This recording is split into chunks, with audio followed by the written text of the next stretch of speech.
అందరికీ నమస్కారం అండి. ఇంట్లో గనక మనం కొన్ని నియమాలు పాటించినట్లయితే, ఆ ఇంట్లో దేవతలు ప్రవేశించడమే గాకుండా, ఇంట్లో లక్ష్మీదేవి ఎప్పుడూ స్థిరంగా ఉంటుంది. ఇంట్లో లక్ష్మీదేవి స్థిరంగా ఉండాలంటే, ఇంట్లో ఏ నియమాలు పాటించాలో ఇప్పుడు మనం ఈ వీడియోలో తెలుసుకుందాము. ముందుగా ఒక చిన్న రిక్వెస్ట్ అండి. మీరు గనక మా ఛానల్ మొదటిసారి చూస్తున్నట్లయితే, వెంటనే సబ్స్క్రైబ్ చేసుకోండి. పక్కనే ఉన్న బెల్ ఐకాన్‌ని యాక్టివేషన్ చేసుకుంటే, మేము పెట్టే వీడియోలన్నీ గూడా మీకు ముందుగానే నోటిఫికేషన్‌గా వస్తాయి. ఇక లేట్ చేయకుండా వీడియోలోకి వెళ్ళిపోదాము. లక్ష్మీదేవి ఇంట్లో స్థిరంగా ఉండాలంటే ఇల్లు, ఇంటి పరిసర ప్రాంతాలు ఎప్పుడూ శుభ్రంగా ఉండాలి. అపరిశుభ్రంగా ఉన్న ఇంట్లో లక్ష్మీదేవి ఒక్క సెకండ్ కూడా నివసించదు. వాస్తుశాస్త్రం ప్రకారము మహిళలు ప్రతిరోజు ఉదయమే నిద్రలేచి తలస్నానం చేసిన తర్వాత ఇంటి ముందు కళ్ళాబు చల్లి రంగురంగుల ముగ్గులు తీర్చిదిద్దుకోవాలి. ఇంట్లో లక్ష్మీదేవి ప్రవేశించాలంటే ఇంట్లో ఉన్న మహిళలు ఉదయమే నిద్రలేచి ఇంటి ముందు కళ్ళాబు చల్లి రంగురంగుల ముగ్గులు ఇంటి ముందు తీర్చిదిద్దుకోవాలి. అలాగే ప్రతి శుక్రవారము ఇంటి గడపకు పసుపు రాసి కుంకుమ బొట్లు పెట్టాలి. వీలైనప్పుడల్లా ఇంటి ప్రధాన ద్వారానికి మామిడాకుల తోరణాలను కట్టి ఇండ్లు కలకలలాడేటట్లు చూసుకోవాలి. ఇలా రంగవల్లులతో పచ్చని గడపతో మామిడాకుల తోరణాలతో ఇల్లు గనక కలకల్లాడుతూ ఉంటే ఆ ఇంట్లోకి లక్ష్మీదేవి వెంటనే ప్రవేశిస్తుంది. లక్ష్మీదేవి ఇంట్లో ఉండాలంటే ఇంట్లో ఉన్న స్త్రీలు సూర్యోదయానికి ముందే లేచి ఇంటిని శుభ్రం చేసుకోవాలి. భార్యడు పొద్దెక్కాక లేచినట్లయితే ఇంట్లో దరిద్రం వెంటాడుతుంది. పెళ్ళైన స్త్రీలు ఎప్పుడూ కూడా నలుపు రంగు వస్త్రాలను ధరించకూడదు. నలుపు రంగు గాజులు వేసుకోవటము, నలుపు రంగు బొట్టు పెట్టుకోవటము మొదలైన పనులు చేయకూడదు. ఇది అశుభానికి చిహ్నము. కుటుంబానికి వండి పెట్టడం అంటే దేవుడికి వంట చేసి పెట్టినట్లే అవుతుంది. అందువలన స్నానం చేయకుండా స్త్రీలు ఎప్పుడూ కూడా వంటింట్లో ప్రవేశించకూడదు. ఇంట్లో తలబెట్టిన మంచి పనులు ఏవైనా కూడా శుక్లపక్షంలోనే చేయాలి. అంటే అమావాస్య తర్వాత నుంచి పౌర్ణమి వరకు వచ్చే రోజులను శుక్లపక్షం అంటారు. కొంతమంది ప్రతిరోజు పూజ చేయటానికి మాకు కుదరటం లేదు అంటారు. అలా పూజ చేయడానికి కుదరని వారు కనీసం సోమవారమైనా పూజ చేసి శివుడి యొక్క అభిషేకం చేయాలి. ప్రతిరోజు పూజ చేయటానికి కుదరని వారు కనీసం సోమవారం రోజైన బిల్వపత్రాలతో శివుడిని పూజించాలి.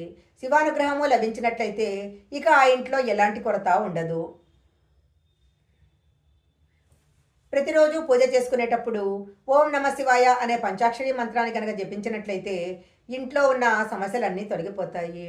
లక్ష్మీదేవికి చాలా ఇష్టమైన శుక్రవారం రోజు ఇంట్లో లక్ష్మీదేవికి ఇష్టమైన శుక్రవారం రోజు ఇంట్లో ఉన్న స్త్రీలు తలస్నానం చేసి ఇంటి పూజా గదిలో దీపం వెలిగించిన తర్వాత కనకదార స్తోత్రాన్ని తప్పకుండా పఠించాలి. లక్ష్మీదేవికి గులాబీ పూలను సమర్పించి బెల్లం పాయసాన్ని నైవేద్యంగా పెట్టినట్లయితే లక్ష్మీదేవి యొక్క కటాక్షము తప్పకుండా లభిస్తుంది. యాపిల్ పండ్లు దేవుడికి నైవేద్యంగా పెట్టినట్లయితే వారు త్వరలోనే శ్రీమంతులవుతారని పెద్దలు చెప్తుంటారు. అరటి పండ్లు నైవేద్యంగా పెట్టినట్లయితే డబ్బు సమస్యలు అనేవి ఉండవు. ఇంట్లో ఏర్పడిన ఆర్థిక ఇబ్బందులన్నీ కూడా తొలగిపోతాయి. మామిడి పండ్లు దేవుడికి నైవేద్యంగా పెట్టినట్లయితే మీరు సొంత ఇల్లు కట్టుకోవాలన్న కోరిక నెరవేరుతుంది. పూజా గదిలో ఆవు దూడ ఫోటో ఉండేలా చూసుకోవాలి. ఆవులో ముక్కోటి దేవతలు కొలువై ఉంటారని చెప్తారు. అందువలన ఆవును కనుక పూజించినట్లయితే ముక్కోటి దేవతలను పూజించినట్లే అవుతుంది. ఇంట్లో పూజ చేసుకునేటప్పుడు ఒక రాగి చెంబులో నీళ్లు పోసి పూజా గదిలో తప్పకుండా పెట్టాలి. పూజ పూర్తయిన తర్వాత రాగి కలశంలో ఉన్న నీటిని అందరూ తీర్థంగా తీసుకోవాలి. రాగి కలశంలో ఉన్న నీటిలో దేవతలు నివసిస్తారు. అందువలన ఆ నీటిని తీర్థంగా తీసుకున్నట్లయితే ఇంట్లో ఉన్న నెగటివ్ శక్తులన్నీ కూడా తొలగిపోతాయి. ప్రతిరోజు ఎవరైతే 2 పూటలా పూజ చేస్తూ ఉంటారో ఆ ఇంట్లో ఎలాంటి కష్టాలు ఉండవు. రాళ్ల ఉప్పు అంటే లక్ష్మీదేవికి చాలా ఇష్టము. ఉప్పు అంటే లక్ష్మీదేవికి చాలా ఇష్టము. శుక్రవారం రోజు సాయంత్ర సమయంలో కొద్దిగా రాళ్ళ ఉప్పు తీసుకొని పొట్లం కట్టి మంచం కింద పెట్టాలి. మరో రోజు ఉదయము ఎవరూ చూడకముందే ఆ ఉప్పుని తీసి పారే నీటిలో కానీ చెట్టు మొదట్లో కానీ వెయ్యాలి. ఇలా చేస్తే మీ పైన ఉన్న దుష్టశక్తుల ప్రభావం అంతా కూడా తొలగిపోతుంది. కొబ్బరికాయలో పువ్వు రావడం అనేది చాలా అదృష్టము. కొబ్బరికాయలో పువ్వు వచ్చినట్లయితే త్వరలో మీరు కోరుకున్న కోరికలు నెరవేరుతాయని అర్థము. పెళ్ళైన స్త్రీలు ఒకరు పెట్టుకున్న పూలు అలాగే ఒకరు వేసుకున్న గాజులు ఇంకొకరు వేసుకోకూడదు. ఉప్పు మిరపకాయలు, చింతపండు, ధాన్యాలు మొదలైనవి ఎవరికైనా ఇచ్చేటప్పుడు కింద పెట్టాలి. అంతేకాని చేతికి ఇవ్వకూడదు. శనివారం రోజు నువ్వులు, మినప్పప్పు, నూనె మొదలైన వస్తువులను కొనకూడదు. శనివారం రోజు ఉప్పు గనక కొన్నట్లయితే అప్పుల బాధ ఎక్కువయ్యే అవకాశం ఉంది. అలాగే శనివారం నూనె గనక కొన్నట్లయితే ఇంట్లో ఎవరికైనా అనారోగ్య సమస్యలు ఏర్పడతాయి.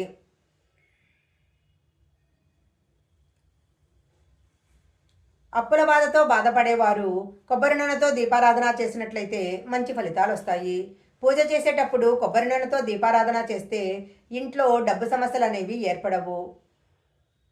ఇంటి ప్రధాన ద్వారము ఎంత శుభ్రంగా ఉంటే ఆ ఇంట్లో లక్ష్మీదేవి ప్రవేశిస్తుంది.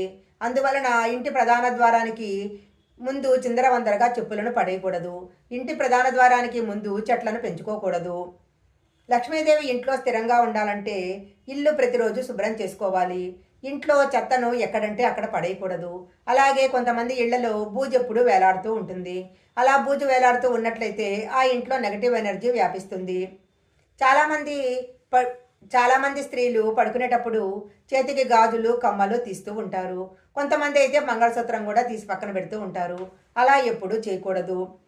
కొబ్బరికాయ ఎవరికైనా ఇంట్లో ఉన్న స్త్రీలు ఎప్పుడు జుట్టు విరగబోసుకొని ఉండకూడదు. అలా గనక విరగబోసుకొని ఉంటే ఇంట్లో జ్యేష్ఠాదేవి ప్రవేశిస్తుంది. సాయంత్రం 6 దాటిన తర్వాత ఇంట్లో ఉన్న చెత్తను ఒడవకూడదు. ఇంట్లో ఉన్న చెత్తను ఎత్తి బయటపడేసినట్లయితే చెత్తతో పాటు లక్ష్మీదేవి కూడా బయటికి వెళ్ళిపోతుంది. శుక్రవారం సాయంత్రం స్నానం చేసిన తర్వాత ఒక గిన్నెలో రాళ్ళ ఉప్పు వేసి ఆ ఉప్పు పైన 2 లవంగాలు వేసి ఇంట్లో ఎక్కడైనా ఒక మూలన పెట్టాలి. మరుసటి రోజు ఉదయం శనివారం రోజున ఈ ఉప్పును తీసి ఎవరూ తొక్కని ప్రదేశంలో వేయాలి. ఇలా చేస్తే ఆ ఇంట్లో ఎలాంటి కష్టాలు ఉండవు. ఆర్థిక సమస్యలతో బాధపడేవారు జీతం రాగానే ముందు కళ్ళుప్పు కొన్నట్లయితే చాలా మంచిది. ఇంట్లో తులసి మొక్కను పెంచుకుంటే చాలా మంచిది. తులసి మొక్కలో దేవతలందరూ నివసిస్తుంటారు. ముఖ్యంగా తులసి మొక్కను లక్ష్మీదేవి స్వరూపంగా చెప్తారు. అందువలన ప్రతి ఒక్కరూ ఇంట్లో తులసి మొక్కను పెంచుకోవాలి. ఇంట్లో తులసి మొక్క ఉన్నట్లయితే సకల దేవతలు ఇంట్లో ఉన్నట్లే అవుతుంది. ప్రతిరోజు తులసి మొక్కను పూజ చేసి తులసి మొక్క చుట్టూ ప్రదక్షిణాలు చేసినట్లయితే అలాంటి స్త్రీలకు వైధవ్యం అనేది రానే రాదు. దీర్ఘ సుమంగళత్వము ప్రాప్తిస్తుంది. ప్రతి శుక్రవారము తులసి మొక్కకు 2 చుక్కల పచ్చిపాలు గనక పోసినట్లయితే మీరు కోరిన కోరికలు నెరవేరుతాయి. ఇంట్లో గనక దుమ్ము ధూళి సాలెగుళ్ళు దరిద్రానికి హేతువులు. ఇలా గనక ఏవైనా ఏర్పడినట్లయితే వెంటనే వాటిని తొలగించాలి. ఉదయం నిద్రలేచిన వెంటనే నుదుటిపైన బొట్టు ఉండేలా చూసుకోవాలి. బొట్టు లేని మొహాన్ని భర్త ఎప్పుడూ చూడకూడదు. సూర్యాస్తమయం అయిన తర్వాత తలదువ్వటం చేయకూడదు. అలాగే పేలు చంపటము, గడప మీద కూర్చోవటము, గడప మీద కూర్చొని ఏదైనా తినటము ఇలాంటి పనులు చేయకూడదు. సాయంత్ర సమయంలో ఎవరిని కూడా దుర్భాషలు ఆడకూడదు. ఇంట్లో ఎవరూ కూడా దిండ్ల మీద కూర్చోకూడదు. ఇంట్లో ఉన్న ఆడవాళ్ళు కాళ్ళు ఊపుతూ ఉండకూడదు. అది దరిద్రానికి హేతువులు.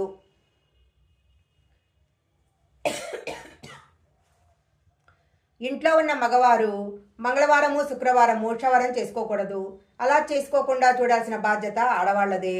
కొత్త బట్టలు ధరించే ముందు దానికి ఏదైనా ఒక మూల కొంత పసుపు రాయాలి. పసుపు క్రిమి సంహారిణి.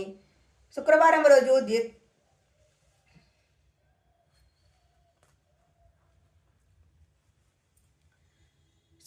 రోజు సాయంత్ర సమయంలో ఎవరికి కూడా పాలు పెరుగు అలాగే డబ్బులు అప్పుగా కానీ ఉచితంగా కానీ ఇవ్వకూడదు.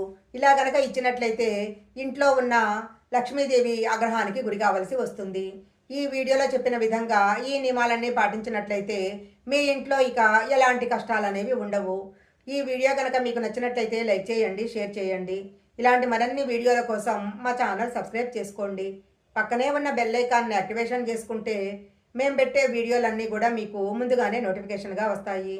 మరొక మంచి వీడియోతో మళ్ళీ కలుసుకుందాం.